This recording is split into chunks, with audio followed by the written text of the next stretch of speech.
saudara, rekan-rekan pers yang saya hormati, pada siang hari ini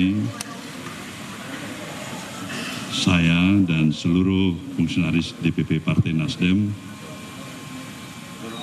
mendapatkan kunjungan Presiden terpilih Bapak Prabowo Subianto. Kunjungan ini adalah kunjungan silaturahmi mengingat sebuah perjalanan panjang di antara hubungan personal kami berdua, tidak kurang hampir 40 tahun. Jadi hal yang amat sangat wajar ketika bagi saya pribadi dan tentunya juga Bapak Prabowo tetap menginginkan semangat persahabatan yang sudah terbina selama 40 tahun ini bisa terjaga baik untuk bersama-sama kita menginginkan kehadiran kami berdua dan berserta dengan para tokoh nasional lainnya di negeri ini bisa memberikan suatu penekanan yang berarti bagi progres pembangunan perjalanan kehidupan kebangsaan kita. Dan tentu kami mengucapkan sekali lagi selamat kepada Bapak Prabowo, tentu bersama Mas Gibran, yang sudah ditetapkan sebagai presiden dan wakil presiden terpilih untuk hasil pemilu 2024 ini. Satu dan lain hal, kesempatan yang baik ini adalah kesempatan baik juga bagi rekan pers untuk bisa menanyakan apa saja kepada presiden terpilih kita. Terima kasih. Wabillahi taufiq wal hidayah. Wassalamualaikum warahmatullahi wabarakatuh. Terima kasih Pak Surya. Bismillahirrahmanirrahim. Assalamualaikum warahmatullahi wabarakatuh. Salam sejahtera beta sekalian. Shalom, Om Swastiastu, Namo Buddhaya. Salam kebajikan. Saudara-saudara sekalian dari media dan saudara-saudara yang sedang menonton dari jauh. Hari ini saya datang ke keluarga besar Nasdem untuk menyampaikan penghargaan dan terima kasih atas ucapan selamat yang disampaikan oleh Ketua Umum Partai Nasdem. Begitu Komisi Pemilihan Umum mengumumkan keputusan KPU menetapkan Prabowo Subianto sebagai presiden terpilih dan saudara Gibran Rakabuming Raka sebagai wakil presiden terpilih hasil pemilihan presiden 2024. Ketua Umum Partai Nasdem Pak Surya Paloh langsung mengucapkan selamat, dan untuk menghormati ucapan tersebut saya datang dan diterima hari ini di markas besar Partai Nasdem. Saya kira makna daripada peristiwa-peristiwa ini semua adalah bahwa bangsa kita telah berkembang menjadi bangsa yang dewasa, yang matang dengan sistem demokrasi. Sistem demokrasi bukan sistem yang mudah, apalagi di bangsa yang sebesar kita. Kadang-kadang kita tidak paham dan tidak sadar bahwa negara kita sangat luas, sangat besar. Jumlah penduduk keempat terbesar. Luas wilayah hampir sama dengan Eropa Barat. Dan kita memilih jalan demokrasi, dan kita melaksanakan pemilihan umum yang dianggap salah satu pemilihan umum dalam satu hari yang terbesar di dunia. Kita tentunya masih banyak kekurangan. Kita paham bahwa masih harus kita perbaiki sistem kita. Ya.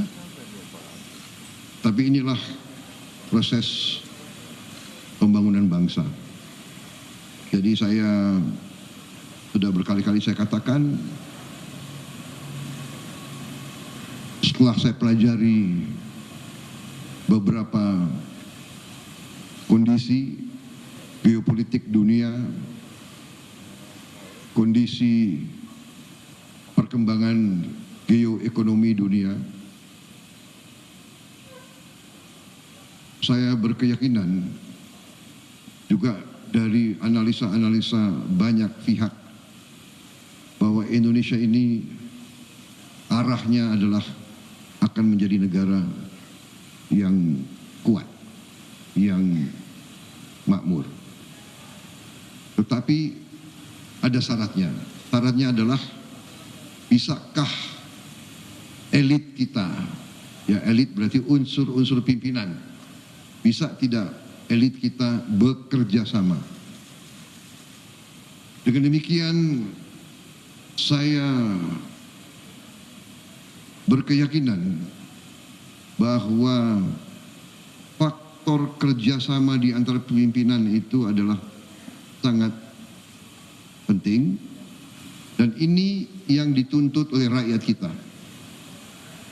Saya keliling selama masa kampanye, saya merasa getaran dari rakyat, saya lihat sorotan mata, saya lihat suasana rakyat. Rakyat menginginkan pemimpin-pemimpinnya rukun.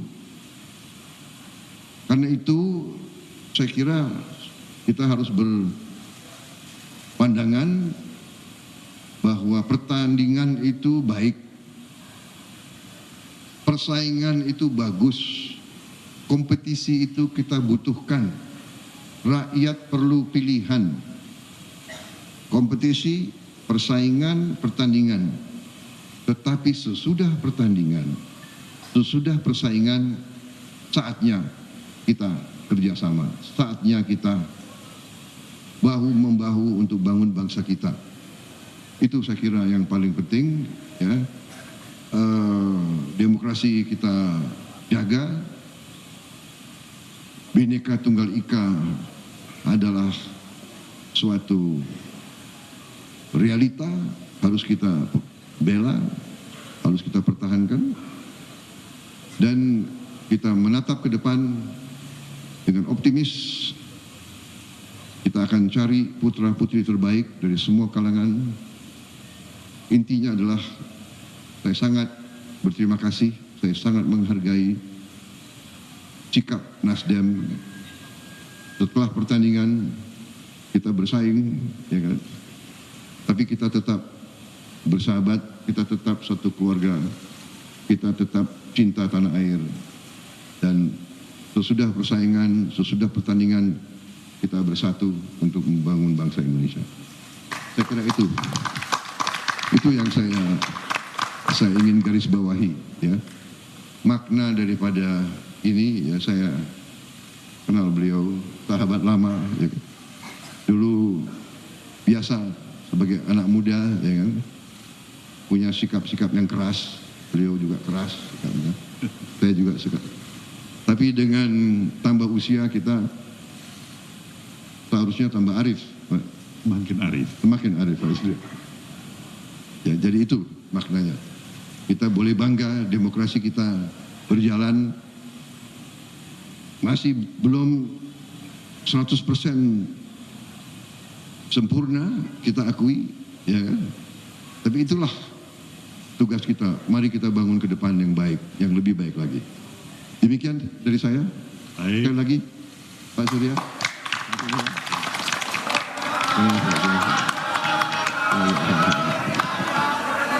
Bagaimana? Komando. Anu.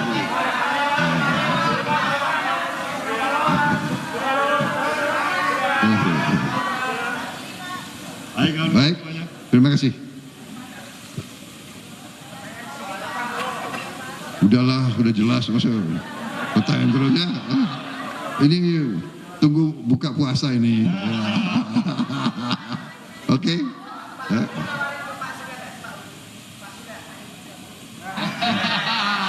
Saya selalu menawarin. Saya selalu mengajak. Benar nggak? Ya, iya. Ya. Oke ya. Baik. Baik.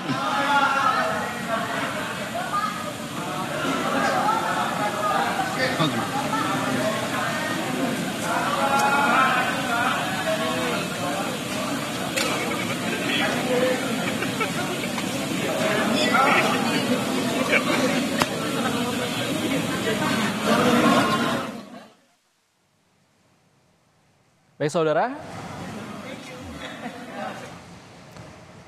baru saja Anda mendengarkan keterangan pers yang disampaikan oleh Ketua Umum Partai Nasdem Surya Paloh dan juga Ketua Umum Partai Gerindra sekaligus Capres terpilih pemilu 2024 Prabowo Subianto yang siang ini menyambangi kantor DPP Partai Nasdem setelah ditetapkan sebagai pemenang pemilu pada Rabu malam yang lalu.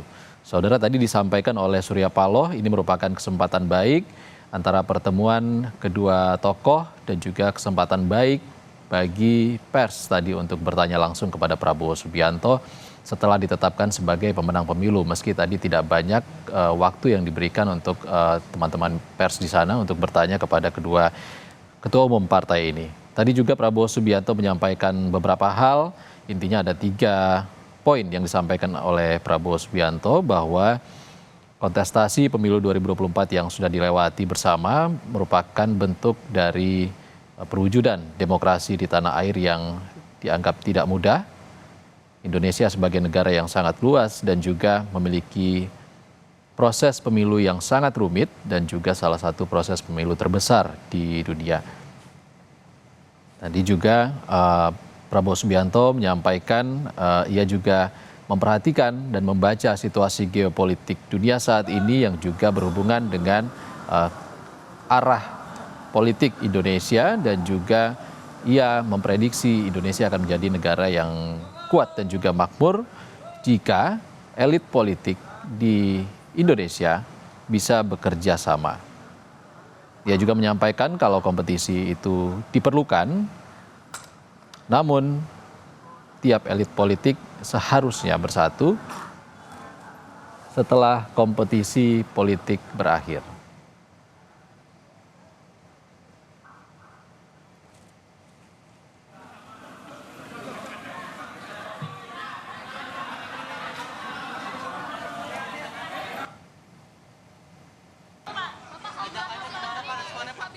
Itu penghargaan Pak Prabowo aja.